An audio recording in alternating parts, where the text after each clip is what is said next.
ባንዳ ቲዩብ ላይ ገብታችሁ ተከታተሉ እንነጋገራለን። ለጊዜው ባንዳ ማለት ምን ማለት ነው የሚለውን ትንሽ ለማብራራት ሞክራለሁ። ባንዳ ቲዩብ ይላል። ባንዳ ቲዩብ ገብታችሁ ይህንን ፕሮግራም መከታተል ትችላላችሁ። ሼር ኮፒ ሊንክም እንዳትረሱ። ባንዳ ማለት ምን ማለት ነው የሚለውን አንድ ሁለት ብለን ዘርዝረናቸዋል። እነሱን በዝርዝር አቀርብላችኋለሁ። ባንዳ ማለት አንደኛ በትንሽ ጭንቅላት ትልቅ ሆድ ያለው ሰው ማለት ነው። ትንሽ ጭንቅላት ማለት በጣም ሲያስብ በትንሹ ያስባል፣ በትልቁ ግን ይቀበላል ማለት ነው። ምንም መስራት የማይፈልግ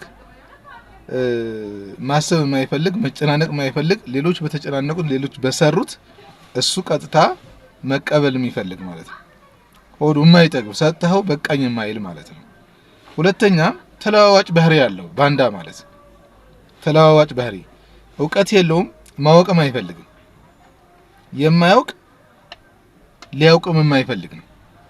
ስለዚህ የሰዎች ባህሪያት የሚባሉት ሶስት ናቸው።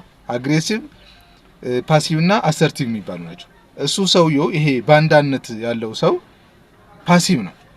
ይለዋወጣል። አለቆቹ ጋር ትሁትና ታዛዥ ይመስላል።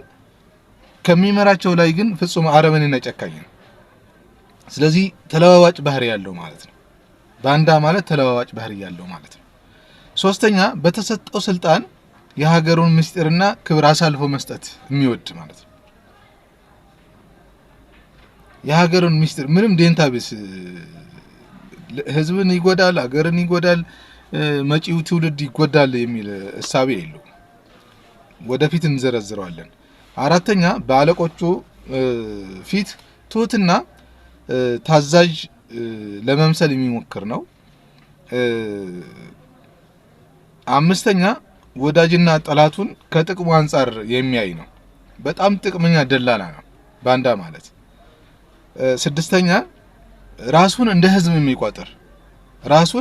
የሚቆጥር እሱን የሚጎዳ ነገር ሲያጋጥም ህዝብ ተጎዳ ይላል።